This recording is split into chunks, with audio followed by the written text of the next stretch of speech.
एक लड़का जो जिन्स परस्त होता है, इसकी माँ ही इसे सेक्स करना सिखाती है। बारबरा जो कि काफी हसीन औरत है, ग्रूक बारबरा का शोहर होता है। इनका एक बेटा भी होता है जिसका नाम टोनी होता है। लेकिन ग्रूक टोनी को ज्यादा प्यार नहीं करता, लेकिन वहीं उसकी माँ बारबरा टोनी से बेहद मोहब्बत करती है। ये लोग एक पार्टी में जाने के लिए रेडी होते हैं। अपने बेटे की देखभाल के लिए वो मासी को घर पर ही छोड़ के जाते हैं। पार्टी पर जाने पर वहां के सारे आदमी बारबरा को ही देखते रहते हैं, क्योंकि ये बहुत ही हॉट और सेक्सी लग रही होती है। बारबरा एक टेबल पर जाकर बैठ जाती है और अपनी दोस्त के साथ डिनर करने लगती है। यहाँ बारबरा अपनी दोस्त सोमान से पूछती है, क्या वो 1 करोड़ के लिए किसी इंसान का गोश्त खा सकती है? पर सुमान मना कर देती है। फिर बारबरा अपने शोहर गुरूक से पूछती है, क्या वो 1 करोड़ के लिए सुमान के साथ सेक्स कर सकता है? लेकिन गुरूक बारबरा के इस सवाल पर कोई जवाब नहीं देता और उसे बहुत गुस्सा आता है। अब बारबरा फिर से ग्रूक से पूछती है, क्या वो पार्टी के बाद बारबरा को किसी आदमी के साथ भेज सकता है? ग्रूक गुस्से में कहता है कि हाँ, तुम जा सकती हो। पार्टी खत्म होने पर बारबरा ऐसा ही करती है और एक अनजान आदमी से लिफ्ट लेकर उसके साथ चली जाती है। अब ग्रूक अपने घर आ जाता है और लेट जाता है। अब रात में बारबरा घर आ जाती है और टोनी को उठाने के लिए झुकती है। ग्रूक उसे पीछे से बहुत अजीब नजरों से देख रहा होता है। काफी साल बाद अब टोनी बड़ा हो चुका होता है। ये अपनी माँ के साथ ही रहता है, क्योंकि उसका बाप ग्रूक बिजनेस के लिए ज्यादातर बाहर ही रहता है। एक दिन बारबरा और टोनी बाहर घूमने जाते हैं, जहां बारबरा टोनी से पूछती है कि बेटा, तुम मुझसे कितना प्यार करते हो? जिस पर टोनी कहता है कि मैं दुनिया में सबसे ज्यादा प्यार आपसे ही करता हूं और आपके लिए कुछ भी कर सकता हूं। बारबरा बहुत खुश होकर उससे पूछती है कि तुम वाकई ही मेरे लिए कुछ भी कर सकते हो? जिस पर टोनी हामी भरता है। कुछ दिनों बाद गुरूक अपने फ्रेंच दोस्तों को घर पर ले आता है और उनका तारुफ अपनी फैमिली बारबरा और टोनी से करवाता है। बारबरा अपने बेटे टोनी का तारुफ करवाते हुए कहती है कि मेरे बेटे को बहुत अच्छी फ्रेंच आती है और ये आप लोगों को एक फ्रेंच बुक पढ़ के दिखाएगा। लेकिन टोनी इस फ्रेंच बुक को अच्छे से नहीं पढ़ पाता। गुरु का एक दोस्त उठकर टोनी का बहुत मजाक उड़ाता है कि तुम तो कह रही थी इसे बहुत अच्छी फ्रेंच आती है, इसे तो एक लफ्ज भी नहीं पढ़ा गया। अपने बेटे का मजाक बनते देखकर बारबरा सारे मेहमानों पर बहुत गुस्सा करती है और उन्हें घर से निकाल देती है।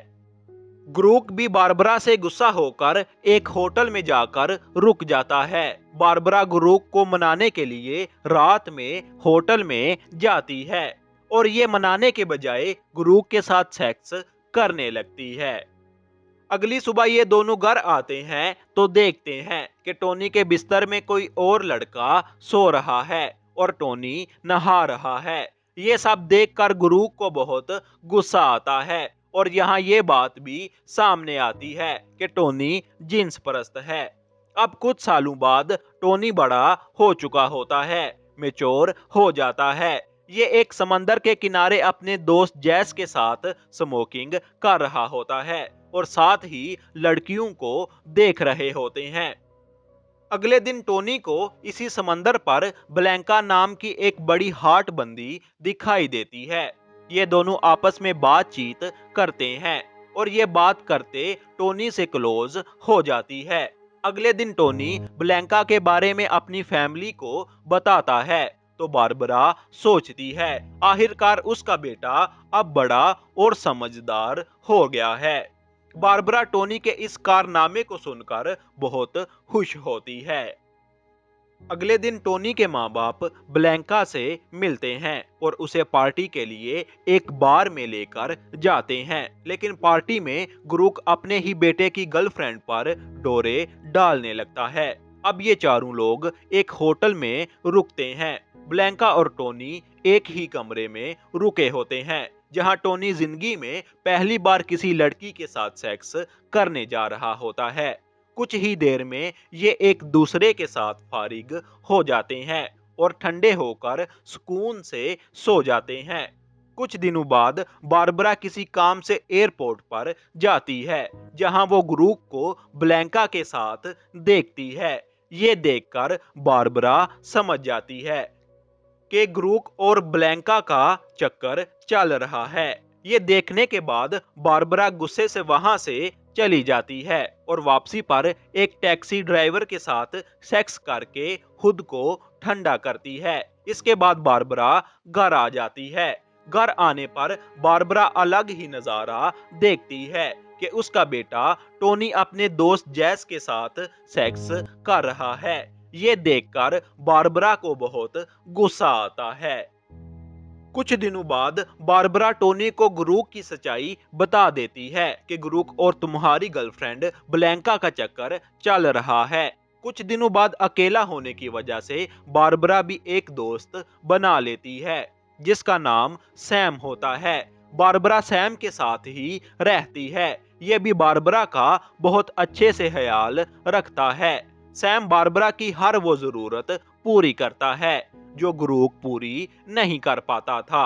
अगले दिन टोनी सैम से बातचीत करता है, जहां टोनी को यह बात पता चलती है कि सैम भी उसी की तरह है, यानी कि सैम भी जिन्स परस्त है। अगले दिन टोनी नहा कर आता है तो वो बेड पर सैम और अपनी माँ को देखता है।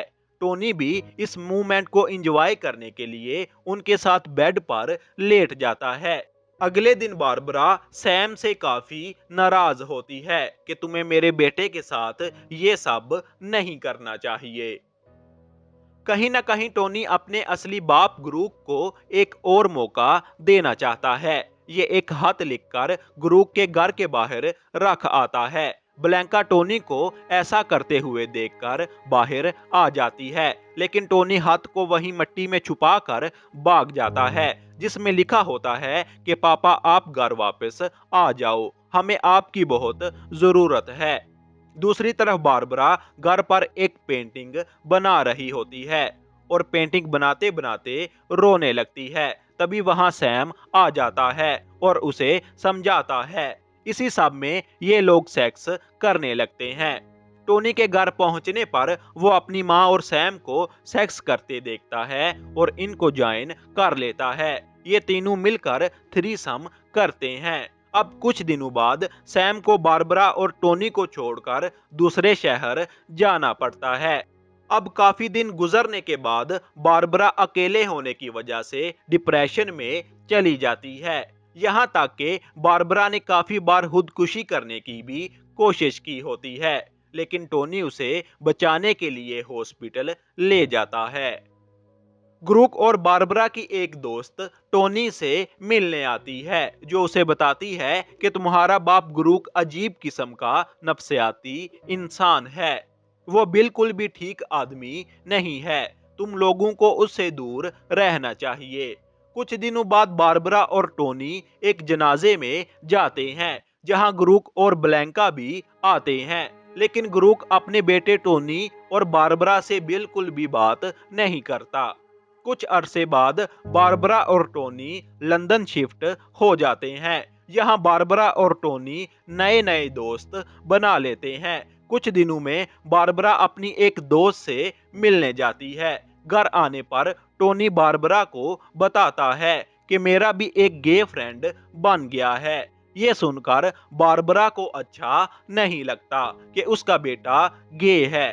बारबरा टोनी की इस आदत को छुड़वाने के लिए सुसाइड करने लगती है और देखते ही देखते ये दोनों सेक्स करने लगते हैं और काफी दिनों तक ये सब ऐसे ही चलता रहता है।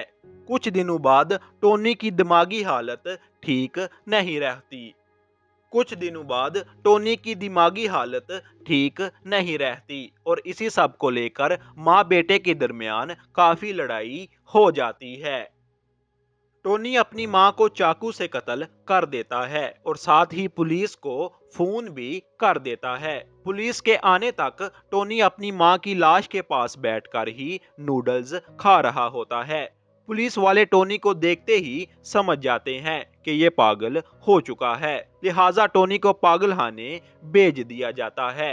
कुछ दिनों बाद टोनी वहां खुदकुशी करके मर जाता है।